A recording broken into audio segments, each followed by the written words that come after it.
Hello guys, hello water sign, hello Pisces, Scorpio, and Cancer. Welcome dito sa aking channel, Kapalaran 888. Welcome. Alamin natin kung anong messages, vibration, gabay para sa araw na ito.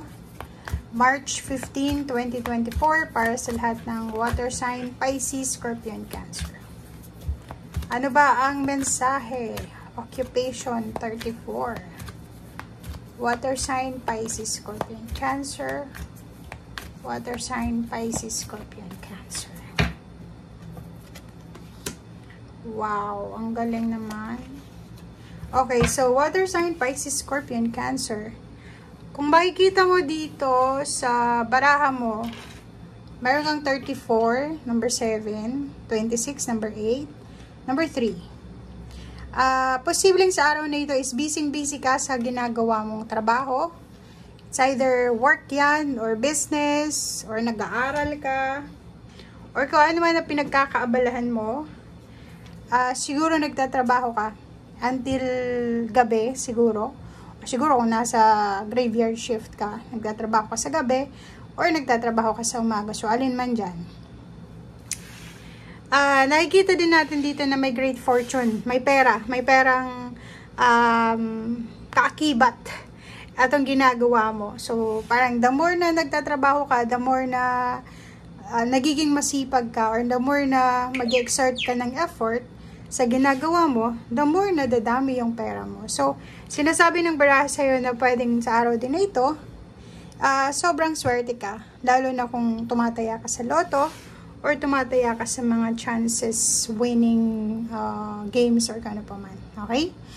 Judication, if ever man na may kaso ka na kinakaharap, posibleng panalo ka dito. Okay? So, kung halimbawa may inaayos kang papeles regarding case or kano pa man, sinasabi ng baraha na pwedeng makakakuha ka ng bayad sa mga agrabyo, ano ba yon? Yung mga oras, panahon, pera na in-spend mo ay pwedeng makabalik sa'yo. Okay, so yon. I hope nakikita nyo, water sign, Pisces, Scorpio, Cancer.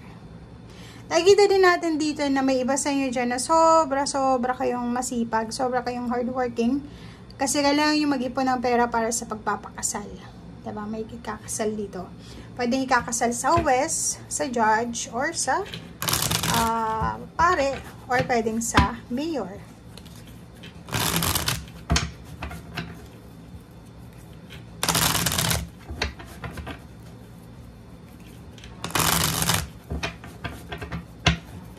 Okay, water sign, Pisces, Scorpio, Cancer.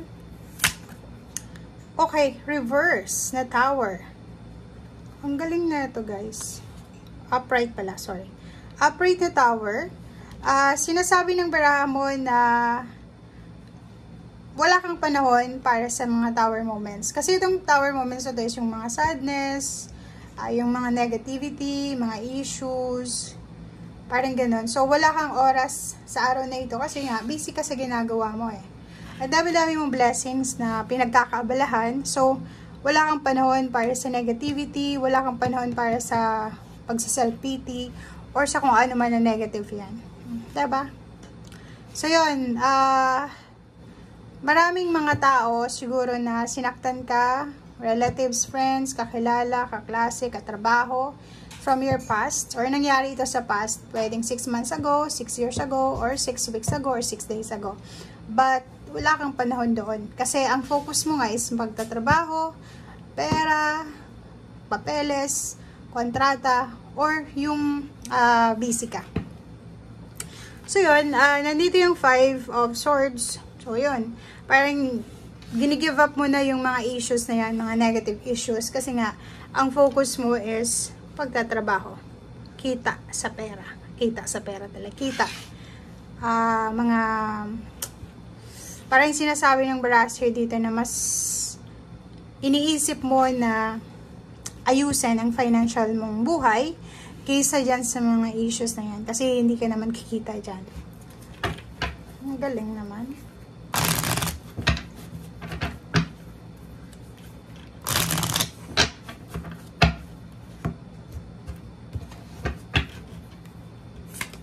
Okay.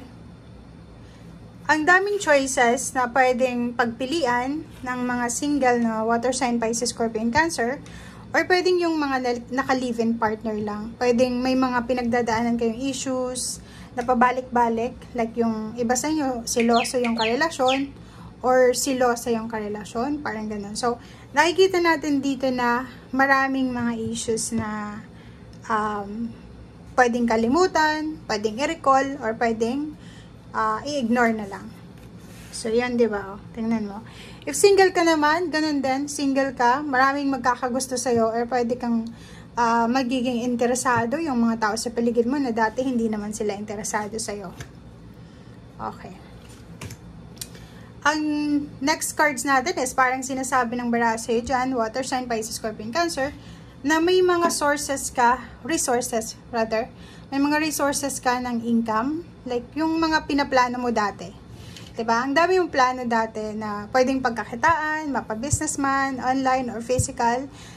Dito sinasabi na pwede mo na siyang ituloy. Diba? So, kung halimbawa, ang dami-dami mong naiisip dati, like, siguro may negosyo ka, nalugi, and then tumigil ka, pwede ka ulit magsimula. Diba? Pwede mo ulit na ibalik kung ano man dito.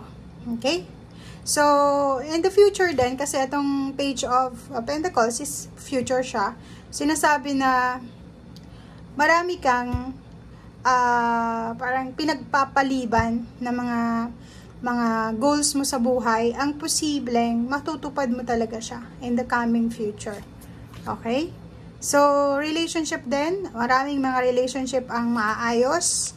And, sinasabi ng baraha na huwag kang masyadong magpadalos-dalos, lalo na sa mga relationship issues na yan. Kailangan natin ng parang pag-isipang mabuti ang lahat ng decision making, especially kung related ito sa dalawang taong nagmamahalan or sa family or sa friends. Ang galing. So, dito naman sa 2 cards na to, sinasabi ng baraha sa'yo na may paparating na victory and success. May pera kang mahahawakan, or pwedeng literal, may pera kang hawak sa ngayon, may savings ka, may parating pang pera, may regular kang sweldo every month, may investment ka pa. So, nakikita natin dito na mas lalo ka pang magiging victorious, diba? So, ibig sabihin yan, ano man itong ginagawa mo sa ngayon, water sign, ano man itong sakripisyo, ano man itong mga responsibilidad na ginagawa mo, or yung pagiging masipag, pagiging matyaga, mapasensya, ituloy mo lang. Kasi may kalalagyan naman na success to diba? Hindi puro gawa lang yung mangyayari sa'yo. Kasi siguro ngayon, puro lang trabaho, pero may parating siya. It's either recognition, rewards, pagtaas ng posisyon sa trabaho, pagtaas ng sweldo, makakaipon ka ng pera, may enjoy mo kung ano yung gusto mo. Kaso lang, mayroon ditong Capricorn energy na yun lang, iwasan mo yung temptation. Ang temptation dito is, una is yung, halimbawa, pag may savings ka, kasi itong Queen of Pentacles is pwede may savings ka dyan, wag mong masyadong pakialaman kung ano yung savings mo dito. Parang kalimutan mo muna na may pera ka dito. Diba? So, bawasan natin yung sobrang expenses. Bawasan natin yung pagbili ng mga bagay-bagay na hindi naman natin kailangan. Magtipid tayo. Kahit sabihin mo na marami kang pera dito. Kahit sabihin mo may paparating na pera. Kahit sabihin mo na may promosyon, may salary increase, may pagpapala dito, may biyaya, may tagumpay na parating. Pero, iwasan mo tong temptation. Especially, if may kakilala ka ng Capricorn, Virgo, or Taurus, umiwas ka sa kanila, lalo sa araw na ito. Kasi pwedeng sila ang maging dahilan na magwaldas ka ng pera, or pwedeng sila ang magiging daan para makalimutan mo kailangan mo palang magtipid. Okay. So, yun na nga.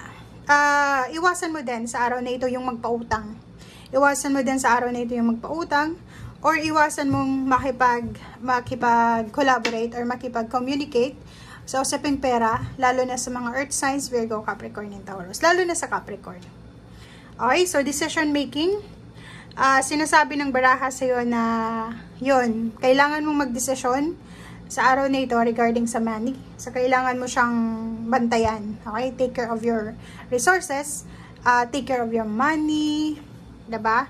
So, ang dami-dami mong obligasyon, ang dami-dami mong mga pwedeng marami ka din na bills na binabayaran, or pwedeng sinasabi ng barahan na busy-busy ka sa araw na ito. Multitasking, sobra kang aggressive, impulsive sa kung ano man ang ginagawa mo sa ngayon, is either work man yan or business or ano pa man.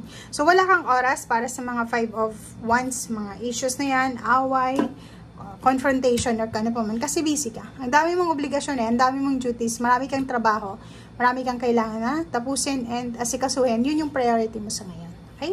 Thank you guys. Bye!